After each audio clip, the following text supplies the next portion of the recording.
Nothing says your marriage is over quite like overhearing your wife describe another man's anatomy while you're elbow deep in transmission fluid. The October air was crisp enough to make my breath visible as I worked under the hood of my beat-up Ford. But Alicia's voice through the kitchen window cut through the evening chill like a hot knife. God, Dom, I can still feel you inside me. She purred into her phone, thinking I was still at the restaurant. When can we do it again? Tonight? I froze, wrench halfway to the battery terminal. 20 years of marriage, 2 daughters, and a mortgage that never seemed to shrink. And this is how I find out my wife's been playing house with someone else. My name's Greg Hartman. I'm 39, manage 3 restaurants in our dying Midwestern town of Millbrook. And apparently, I'm the last person to know my wife's been screwing around. The irony wasn't lost on me. I spend my days making sure other people have a good time while my own life crumbles like day-old bread.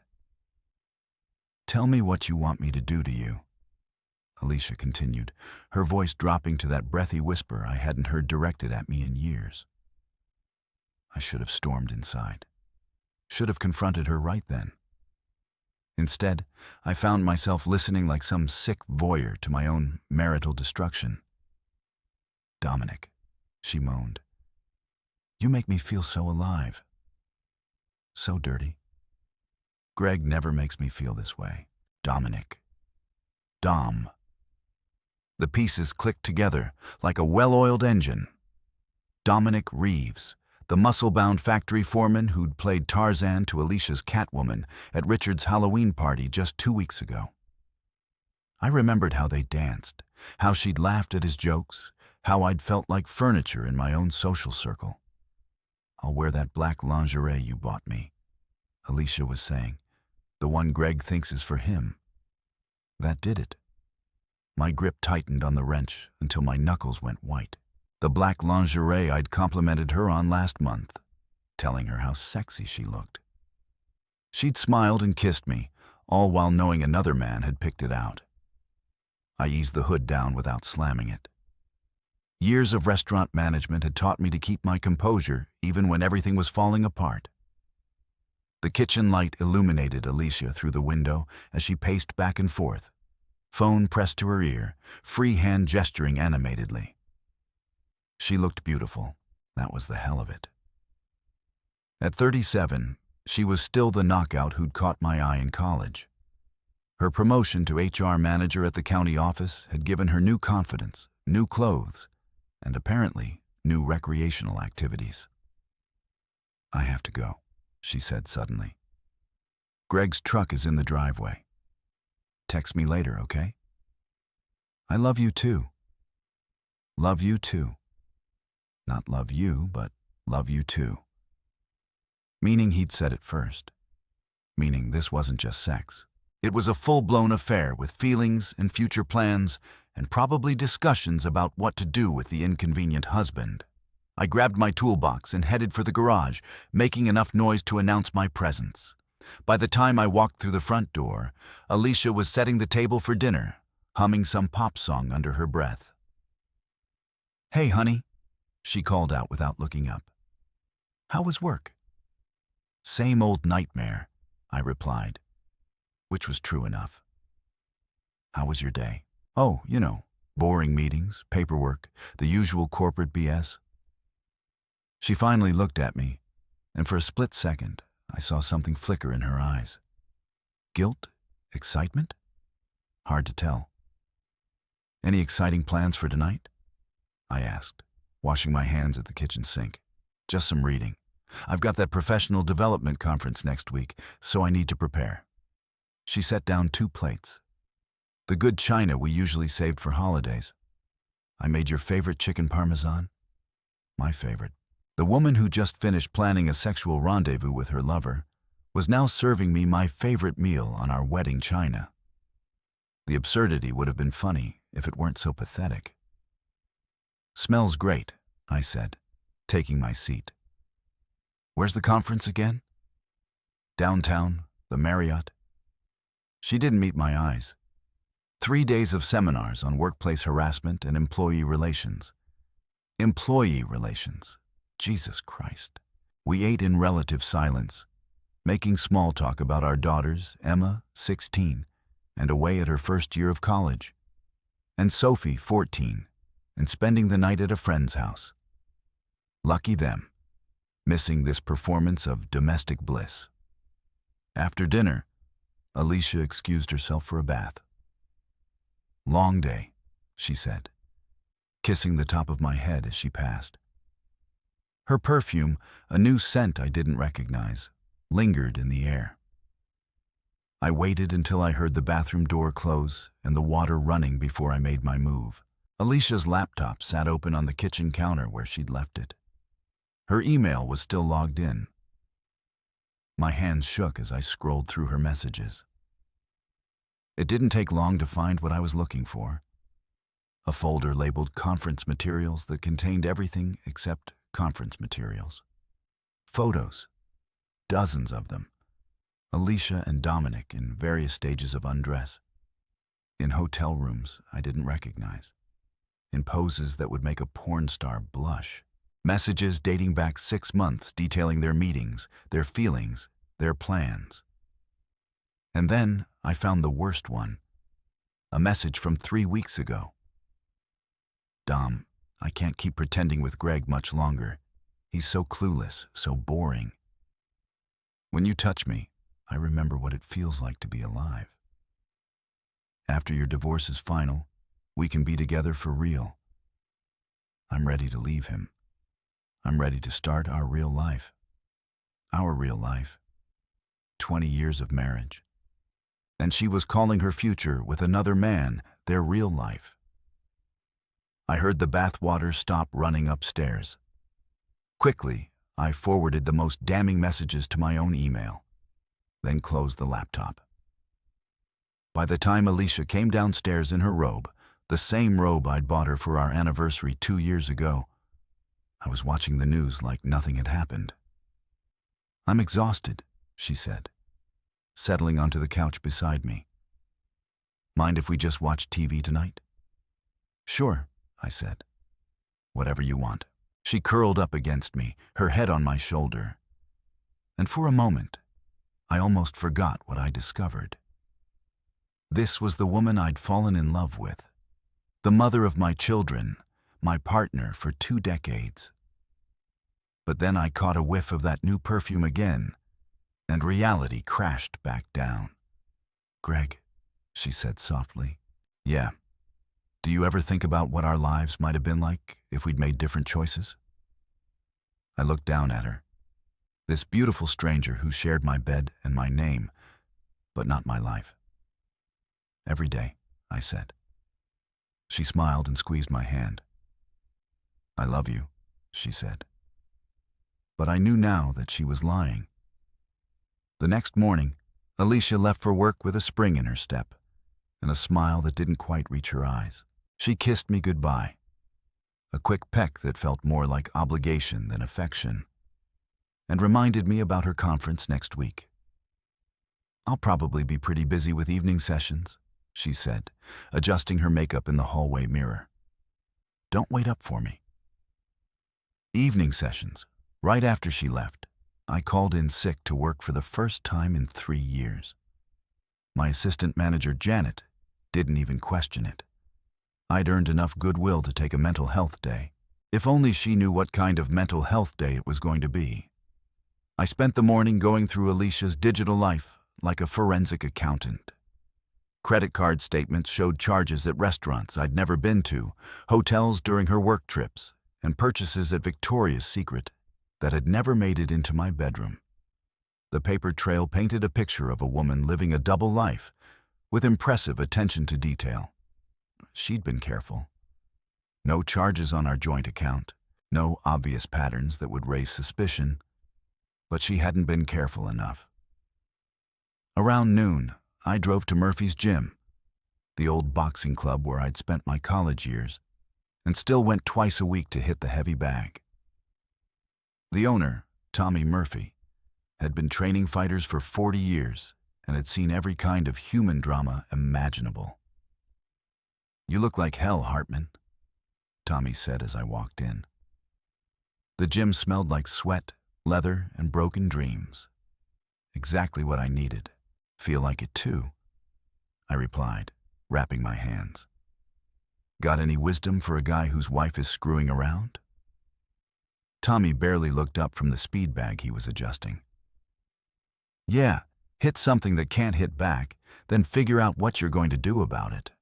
I spent an hour pounding the heavy bag until my shoulders ached and my knuckles were raw despite the wraps. With each punch, I pictured Dominic's smug face, Alicia's lies, the 20 years I'd apparently wasted on a woman who saw me as a placeholder. "Feel better?" Tommy asked when I finally stopped. "Not even close," I admitted. "Good means you're not done figuring it out yet." That afternoon, I did something I'd never thought I'd do. I followed my wife. Her office was in the county building downtown, a bland government structure that matched her bland government job. Or so I'd thought. At 5:30, she emerged from the building. But instead of heading to her car, she walked 3 blocks to Rossetti, an upscale Italian place I'd always wanted to try but couldn't afford on my restaurant manager's salary. Through the window, I watched her slide into a booth across from Dominic Reeves. He was everything I wasn't. 6'2", muscular from his factory job with the kind of rugged good looks that women my age apparently found irresistible. They held hands across the table like teenagers, and when he leaned over to kiss her, she melted into him with an enthusiasm she hadn't shown me in years. I sat in my truck across the street feeling like a private investigator in a bad movie. But this was my life, not some pulp fiction. And the woman in that restaurant was my wife, not some stranger's. They stayed for 2 hours. I watched them laugh, watched him feed her bites of dessert, watched her trace patterns on his hand with her finger. When they finally left, they didn't even try to hide their affection. He walked her to her car, pressed her against the driver's side door, and kissed her like he was claiming territory. I followed at a distance as she drove home, arriving just minutes after her. By the time I walked through the front door, she was already in the kitchen pulling leftovers from the refrigerator. "How was your day?" she asked, not looking up. "Quiet." Stayed home, caught up on some reading. I studied her face for any sign of guilt or nervousness. Nothing. "How about you? Anything interesting happen at work?" "Same old bureaucracy," she said with a laugh. I grabbed dinner with Susie after work. Girl talk. You know how it is. Susie Morrison, her best friend since high school. Another lie to add to the collection. "How is Susie?" I asked. "Good." She says, "Hi." Alicia heated up a plate of leftover meatloaf and set it in front of me. She's thinking about leaving Mark. Mark Morrison, Suze's husband of 15 years and one of my poker buddies. Really? They seemed happy last time I saw them. You never know what goes on behind closed doors, Alicia said. And the irony of that statement coming from her almost made me laugh out loud. After dinner, she announced she was going to bed early. "Big day tomorrow," she said, kissing my forehead. "Don't stay up too late." I waited an hour before going upstairs. She was already asleep, or pretending to be, curled up on her side of the bed in flannel pajamas that had replaced the lingerie I thought she'd been wearing for me. Looking at her in the dim light from the hallway, I tried to remember when things had started to change. When had she stopped seeing me as a husband and started seeing me as an obstacle? When had I become so comfortable in my routine that I'd missed the signs of her growing unhappiness? But then I remembered the photos on her laptop, the way she'd kissed Dominic outside the restaurant, the ease with which she lied to my face, and my sympathy evaporated. The next few days fell into a strange pattern. Alicia would leave for work with increasing excitement about her upcoming conference, while I played the role of the oblivious husband. But every night after she fell asleep, I'd go downstairs and continue my investigation. I learned that Dominic was recently separated from his wife of 12 years, that he'd been promoted to shift supervisor 6 months ago, right around the time his affair with Alicia started, and that he had a reputation as a ladies' man among the Yao factory workers. I also learned that several of our mutual friends had seen Alicia and Dominic together around town at restaurants and bars I never went to, acting like a couple. The humiliation of being the last to know was almost worse than the betrayal itself. By Friday, I had enough evidence to confront her, to demand an explanation, to blow up our marriage in a spectacular fashion. But I didn't. Instead, I started planning something else entirely. If Alicia wanted to play games, I'd play games. But I'd play by my own rules. Monday morning arrived with the kind of gray, drizzling rain that made everything look like a noir film. Alicia packed her suitcase with the care of a woman preparing for a romantic getaway, humming under her breath as she folded the black lingerie I now knew was meant for someone else's eyes. "I'll miss you," she said, kissing me goodbye at the front door. The lie rolled off her tongue so smoothly, I almost admired her skill. "Miss you too?" I replied. "Have fun at your seminars," she laughed. "Oh, I'm sure they'll be very educational." After she left, I waited exactly 30 minutes before putting my own plan into motion. I'd spent the weekend researching the actual conference she was supposedly attending, the Regional HR Management Summit at the downtown Marriott. It was real enough, with real speakers and real attendees. The perfect cover for a 3-day affair. My first call was to the conference organizers. I explained that I wanted to surprise my wife, Alicia Hartman, who was attending their event with flowers and a congratulatory message for her recent promotion. "Oh, how sweet," said the chirpy conference coordinator. "What's her company again?" "County Administration." I said, I don't see an Alicia Hartman registered from County Administration. Are you sure she's attending our conference?" "Absolutely sure," I said. "Maybe she registered under her maiden name." "Alicia Chen. No, sorry, no Chen either. Could she be attending as a guest of another company?" I thanked her and hung up, my suspicions confirmed. Alicia wasn't attending any conference. She was just shacking up with her boyfriend for 3 days on my dime. My second call was to Richard Kowalski, who owned Murphy's Bar and had been my friend since high school. Richard was one of those guys who knew everyone in town and had a natural talent for gathering information. "Greg, buddy, what's up?" Richard's voice was warm with genuine friendship, something I'd forgotten I was hungry for. "I need a favor, Rick, a big one." "Name it." I told him everything. The affair, the lies, the fake conference. Richard listened without interruption, occasionally muttering, "Jesus Christ," or that under his breath. "So, what do you want to do about it?" he asked when I finished. "I want to catch them in the act publicly. I want everyone to see what kind of woman my wife really is." That's some serious scorched earth territory, Greg. You sure you want to go down that road? I thought about the 20 years I'd spent building a life with someone who saw me as a temporary convenience. I'm sure. All right then. I know a guy who knows a guy. Give me a few hours. By Wednesday evening, Richard had delivered. His guy who knew a guy turned out to be a private investigator named Mike Santos, who specialized in divorce cases. For $500 cash, Mike had followed Alicia and Dominic to the Riverside Inn, a cheap motel on the outskirts of town, and documented their 3-day romantic getaway with high-resolution photos that would hold up in any divorce court. Your wife's not very careful, Mike said, handing me a manila envelope. They registered under his name, but they've been all over each other in public.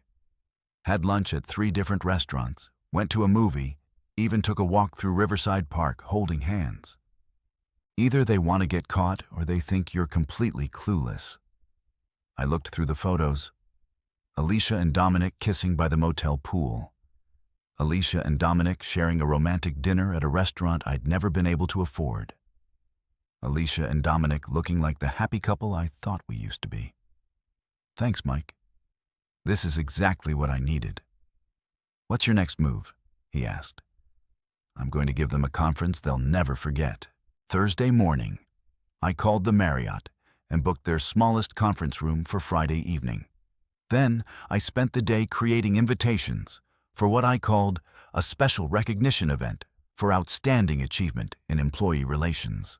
I hand-delivered invitations to Alicia's co-workers at the county office, to Dominic's factory buddies, to our mutual friends, and to both of our extended families. The invitation was vague enough to seem legitimate, but intriguing enough to ensure good attendance. Please join us, it read, as we celebrate the exceptional teamwork and dedication of two individuals who have gone above and beyond in their commitment to employee relations. Light refreshments will be served. Formal attire requested. Friday evening arrived with unseasonably warm weather, as if nature itself wanted to provide the perfect setting for my wife's public humiliation. I arrived at the Marriott an hour early, dressed in my best suit and carrying a briefcase full of evidence. The guests began arriving at 7 o'clock. Alicia's boss, Margaret Walsh, showed up with her husband. Several of Dominic's co-workers came straight from their shift, still smelling like factory floor, but dressed in their Sunday best. Our neighbors, the Hendersons, arrived with a bottle of wine and curious smiles. By 7:30, nearly 50 people had gathered in the small conference room, all wondering what they were celebrating and why they'd been invited to honor two people who supposedly didn't know each other very well. Alicia and Dominic arrived at 7:45, and the looks on their faces when they saw each other across the room were priceless. Confusion, panic, and dawning horror played across their features like a silent movie. "Ladies and gentlemen," I said, standing at the front of the room with a microphone I'd rented for the occasion. "Thank you all for coming tonight.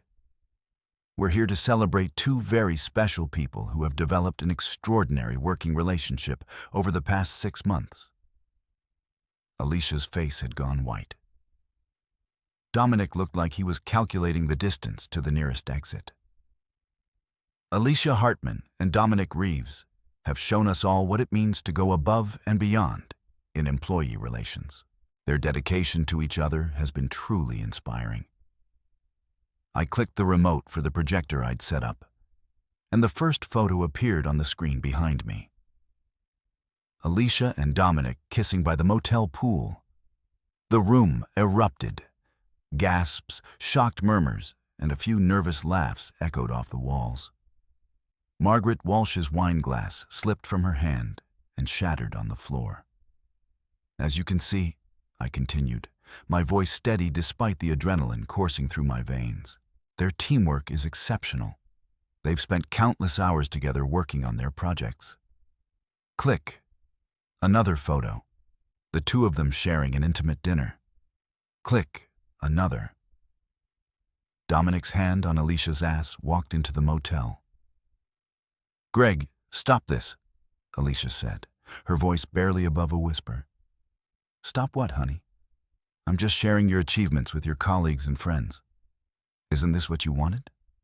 Recognition for all your hard work." Click. A photo of them in the motel room window, silhouetted against the curtains in an unmistakably intimate pose. "You son of a bitch," Dominic growled, starting toward me. Ah, I said, holding up my hand. "We're in public. Dom wouldn't want to cause a scene." The room had gone dead silent, except for the whispered conversations and shocked gasps from the audience. Some people were already heading for the exits, while others seemed frozen in place, unable to look away from the train wreck unfolding before them. "In conclusion," I said, clicking to the final slide, a photo of their motel registration receipt. I'd like to thank Alicia and Dominic for showing us all what modern employee relations really look like. Their commitment to each other has been unwavering, even in the face of minor obstacles like marriage vows and basic human decency. I set down the microphone and walked toward the exit, stopping only when I reached Alicia. "Enjoy the rest of your conference, sweetheart," I said loud enough for everyone to hear. "I'll be at home changing the locks." The aftermath of what the local newspaper would later call the Marriott incident spread through Millbrook like wildfire in August.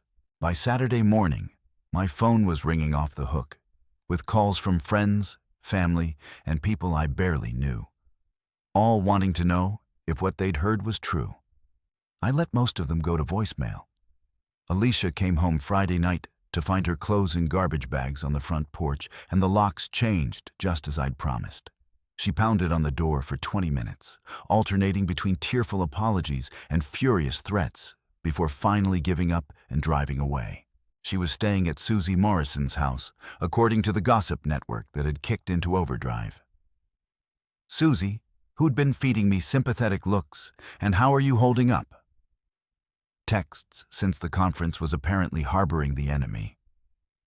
Saturday afternoon, I was in my garage organizing tools and trying to avoid thinking about the wreckage of my life when Richard showed up with a six-pack of beer and a grim expression. "Hell of a show last night," he said, handing me a bottle. "You think I went too far?" I asked. "I think you went exactly as far as you needed to go," he replied. "But you know this isn't over, right? She's not going to just disappear quietly." He was right. By Sunday, Alicia had hired a lawyer, a shark named Patricia Vance, who specialized in taking cheating husbands to the cleaners. The irony wasn't lost on me that my cheating wife had hired a lawyer who made her living destroying unfaithful men. The first shot across the bow came Monday morning, a letter demanding I allow Alicia back into the house and cease my harassment and public humiliation of her and Dominic. The letter also mentioned something about intentional infliction of emotional distress and defamation of character. I called my own lawyer, Bob Martinez, who'd handled our house purchase and will preparations.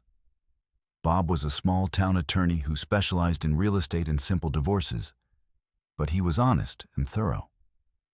"Greg, I have to ask," Bob said after reviewing Patricia Vance's letter. "Did you doctor any of those photos? Manipulate them in any way?" "Not a pixel," I said. "Everything I showed was 100% authentic." "Good. Truth is an absolute defense against defamation. As for the emotional distress claim, well, she's going to have a hard time arguing that exposing her adultery caused her unjustified emotional distress. What about the house? It's in both your names, so technically she has a right to be there. But given the circumstances, I think we can argue for exclusive occupancy during the divorce proceedings. No judge is going to force you to live with your cheating wife." That same afternoon, I got a visit from someone I hadn't expected. Mark Morrison, Suze's husband and my former poker buddy. "We need to talk," he said when I opened the front door. Mark was a big guy, not factory strong like Dominic, but solid in the way of men who'd played football in high school and never quite lost the build. "Come in," I said. "Want a beer?" "This isn't a social call, Greg." We stood in my living room, two men who'd known each other for years, suddenly feeling like strangers. Susie says, "You've lost your mind." Mark said, "Says you humiliated Alicia for no good reason, that you're having some kind of breakdown." "Is that what she says?" "She says Alicia made one mistake, that she was going through a rough patch and made a bad decision, but that you've turned it into some kind of vendetta." I walked to my desk and pulled out a manila folder, copies of everything Mike Santos had given me, plus printouts of the emails I'd found on Alicia's laptop. "One mistake," I handed him the folder. "Take a look." Mark's expression changed as he flipped through the evidence. Photos, emails, credit card receipts, hotel bills. The documentation of a 6-month affair that had been planned and executed with meticulous care. Jesus, Greg, I had no idea it was this extensive. Neither did I, until I started digging. Your wife knew, though. Look at this. I showed him an email from Alicia to Susie, dated 2 weeks before the conference. See? Can't wait to get away with D for a few days. Thanks for covering for me with the girl's night story. You're the best friend a cheating wife could ask for. Lol, eh? Mark's face went red as he read. Susie's been lying to me, too. Looks like we're both married to women who think we're idiots. Mark sat down heavily in my recliner, still holding the folder. What are you going to do now? Divorce her. Take her for everything I can. Make sure everyone in town knows exactly what kind of person she is. And Dominic? I smiled, but there was no humor in it. Dominic's going to learn that actions have consequences. Mark looked up at me with something that might have been respect. What do you need from me? Nothing. This is my fight. No, it's not. They made it our fight when they decided to lie to both of us. He stood up, squaring his shoulders. What do you need? That's how I learned that Dominic Reeves had a few vulnerabilities of his own. Mark, it turned out, was a supervisor at the power company, and Dominic had been chronically late on his electric bills. A few phone calls revealed that Dominic also owed back taxes, had maxed out his credit cards, and was 3 months behind on his truck payments. More importantly, Mark knew people who worked at the factory where Dominic was a supervisor.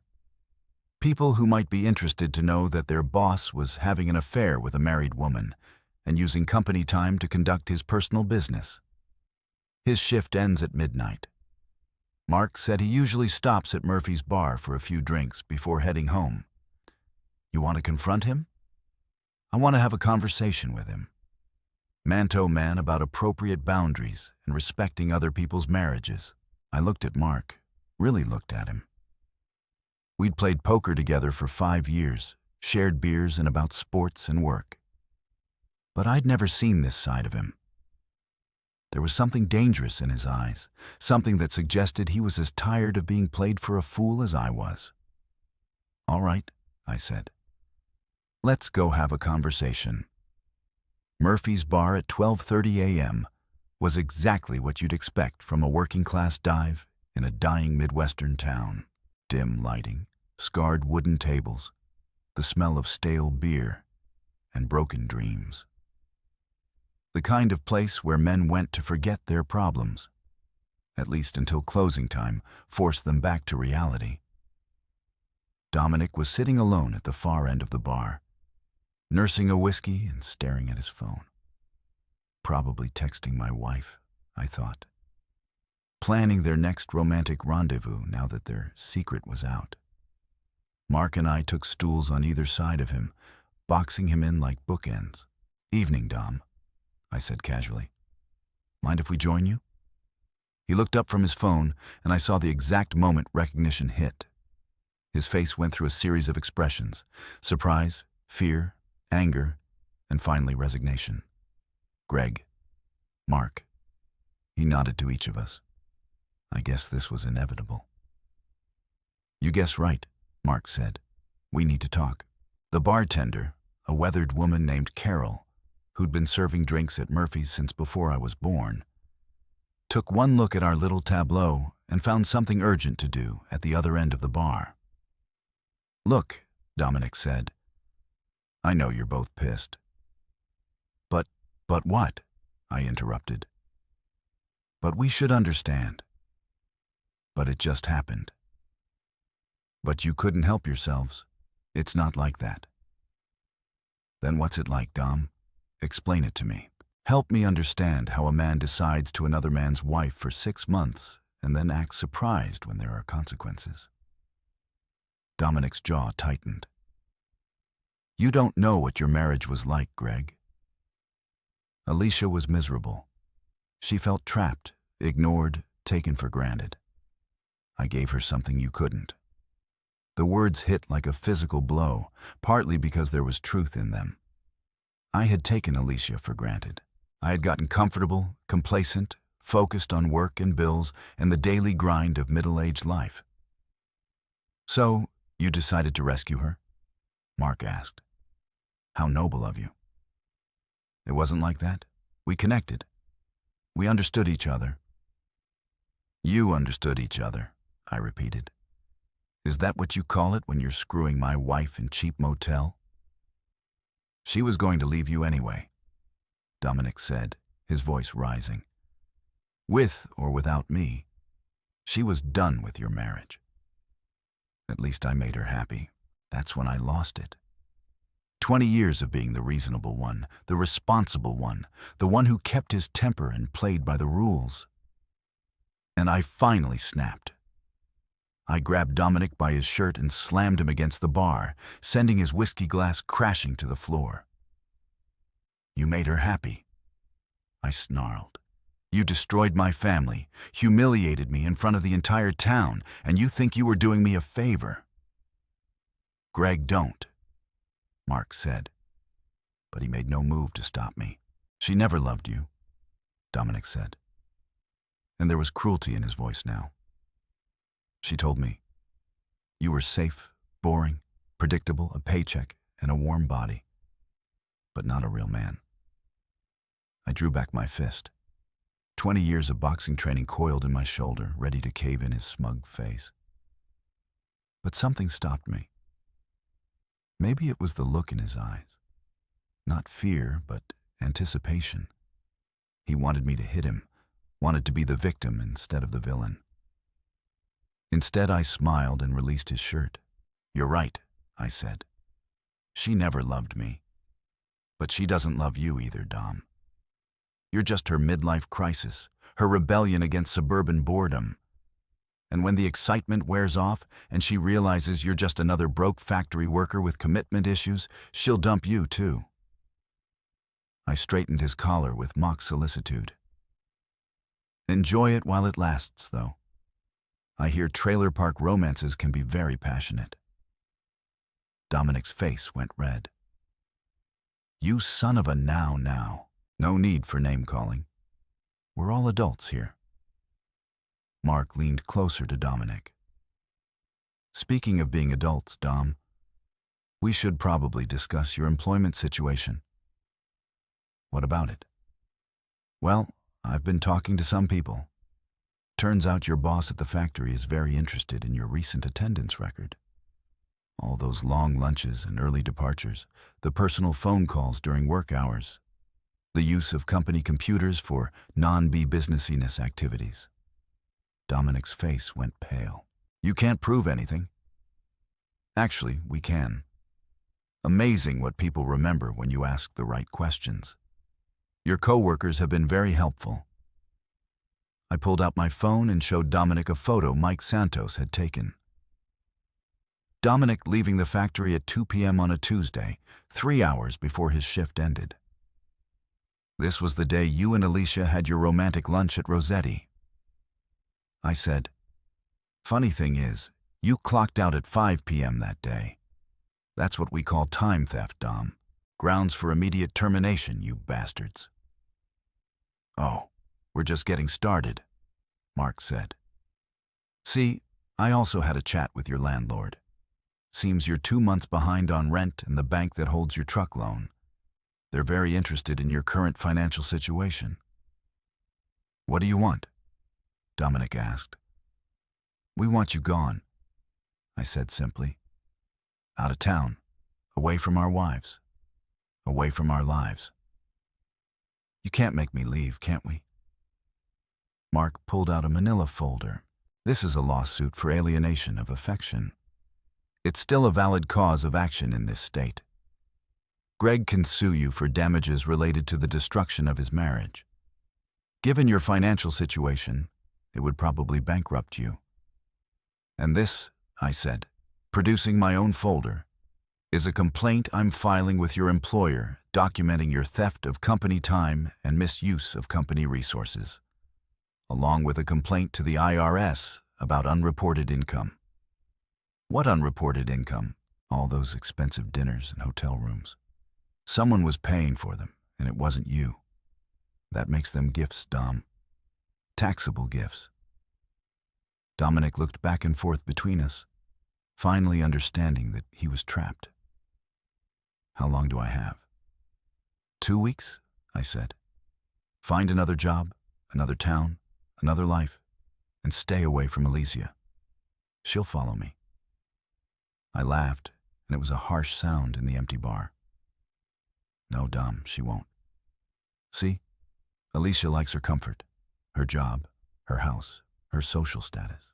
She's not going to give up her middle-class life to follow a broke factory worker to whatever hole town you end up in.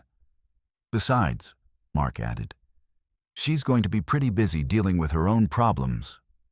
Turns out the county has a very strict policy about employees who engage in conduct that reflects poorly on the organization. Especially when that conduct becomes public knowledge. We left Dominic sitting at the bar, staring into his empty glass like it held the answers to all his problems. Outside, Mark and I stood in the parking lot under the flickering neon sign. Think he'll actually leave? Mark asked. He'll leave? I said. He's got no choice. And Alicia.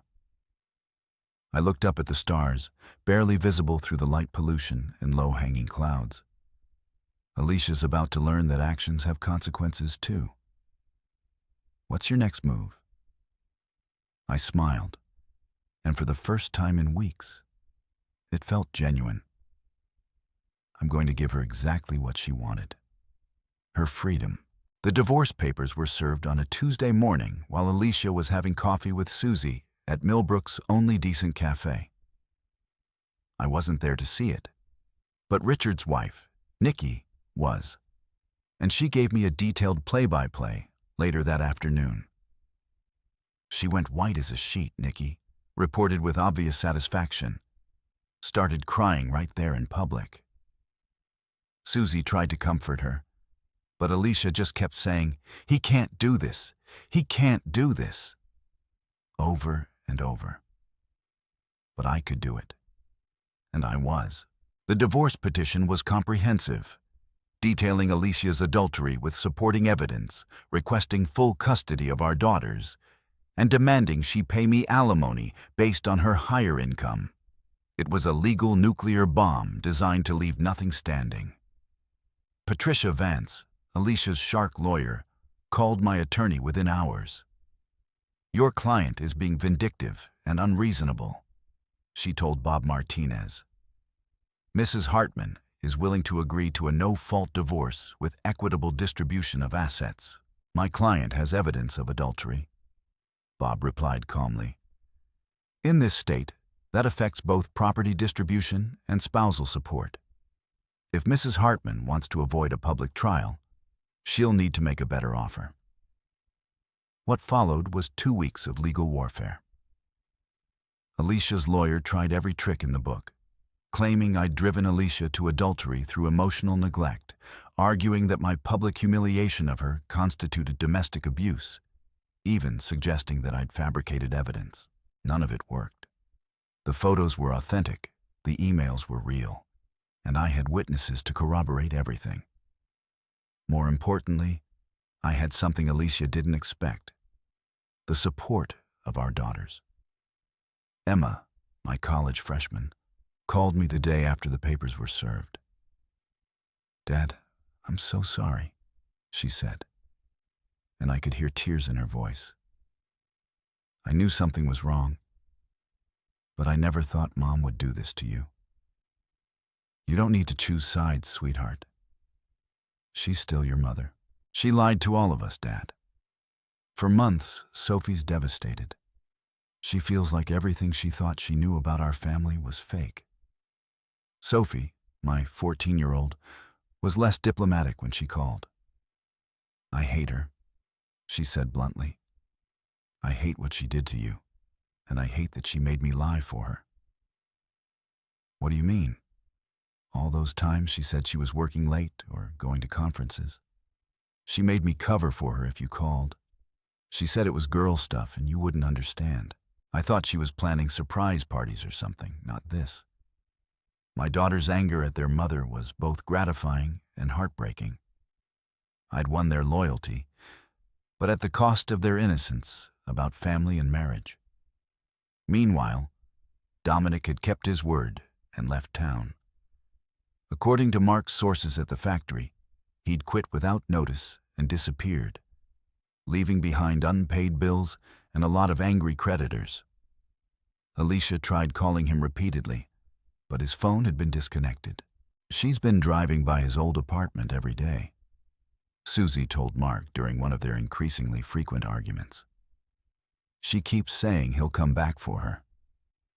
But Dominic wasn't coming back, and Alicia was slowly realizing that her great romance had been nothing more than a convenience for a man who'd never intended to make a real commitment. The final blow came from an unexpected source, Alicia's own employer. The county administration, faced with public embarrassment and employee complaints about Alicia's conduct, quietly reassigned her to a lower-paying position in a different department. No official disciplinary action, but the message was clear. Her career advancement was over. 3 weeks after I'd served the divorce papers, Alicia called me directly for the first time since the night I'd changed the locks. "Greg, please, we need to talk." "Talk to your lawyer, Alicia. I have nothing to say to you. I made a mistake. A terrible mistake. But we can work through this. We can go to counseling. Start over. Start over." I laughed, but there was no humor in it. "You want to start over after 6 months of lies and betrayal? After humiliating me in front of everyone we know?" I was confused, unhappy. I felt like you didn't see me anymore, like I was just part of the furniture. "So, you decided to another man multiple times in multiple locations for months. Don't be crude. I'm being accurate. You made a choice, Alicia. You chose him over me, chose lies over truth, chose to destroy our family for a few cheap thrills with a factory worker who dumped you the minute things got complicated. He didn't dump me. He had to leave because of what you did. What I did? I exposed the truth. If you can't handle the consequences of your actions, you shouldn't have taken those actions." There was a long silence on the phone. When she spoke again, her voice was small and broken. "I'm sorry, Greg. I'm so sorry. I know I hurt you, but please don't destroy me. I'll agree to whatever terms you want for the divorce, but please don't take everything." "You already took everything that mattered," I said. 20 years of marriage, trust, family stability. You threw it all away for a man who couldn't even be bothered to say goodbye before he ran. What do you want from me? I want you to sign the papers and disappear from my life. I want you to leave our daughters alone unless they specifically ask to see you. And I want you to live with the consequences of your choices. I can't afford the alimony payments you're demanding. Then you shouldn't have cheated on someone who makes less money than you do. She hung up without saying goodbye. 2 days later, Patricia Vance called Bob Martinez with a settlement offer. Alicia would agree to all my terms, no alimony, minimal child support. I keep the house and most of our assets in exchange for a confidentiality clause that would prevent me from discussing the divorce publicly. She wants to buy your silence, Bob explained, probably hoping to salvage what's left of her reputation. Counteroffer, I said. She can keep her money, but I'm not signing any confidentiality agreement. The truth is already public. She can't put that genie back in the bottle. The final divorce hearing was scheduled for a Thursday morning in late November. The courthouse was nearly empty. Just me, Bob, Alicia, her lawyer, and a bored-looking judge who'd probably seen 1,000 similar cases. Alicia looked terrible. She'd lost weight. Her hair was unkempt, and she had the hollow-eyed look of someone who hadn't been sleeping well. For a moment, I almost felt sorry for her. "Mr. Hartman," the judge said, "you're requesting sole custody of your minor child, Sophie Hartman, age 14. "Yes, Your Honor. Sophie has expressed a strong preference to live with me, and given the circumstances of the marriage's dissolution, I believe it's in her best interest." "Mrs. Hartman, do you wish to contest this custody arrangement?" Alicia's lawyer whispered something to her. She shook her head. "No, Your Honor. I think Sophie should be with her father." The judge reviewed the settlement agreement, asked a few perfunctory questions, and granted the divorce. 20 years of marriage dissolved in 15 minutes of legal formalities. As we left the courthouse, Alicia caught up with me on the steps. "Greg, wait." I turned to face her. This woman who'd been the center of my world for 2 decades and was now a stranger. "I know you hate me," she said. "I know I deserve it. But I want you to know that I did love you. Maybe not the way you needed me to, but I did love you." "Past tense," I said. "What?" "You said you did love me." "Past tense." "That's the problem, Alicia. You fell out of love with me. But instead of being honest about it, you decided to have your cake and eat it too. You wanted the security of marriage and the excitement of an affair. You wanted to keep me as backup while you explored your options. It wasn't like that. It was exactly like that. And when your boyfriend turned out to be a coward who ran at the first sign of trouble, you came crawling back to your safety net. But I'm not your safety net anymore, Alicia. I'm not your anything anymore." She started to cry. Real tears, not the manipulative kind she'd used during our marriage when she wanted something. "I'm sorry," she whispered. "I'm so sorry for everything." "I know you are," I said. "But sorry doesn't fix anything. Sorry doesn't give me back 20 years of my life. Sorry doesn't undo the humiliation or the betrayal or the damage you did to our daughters. What happens now?"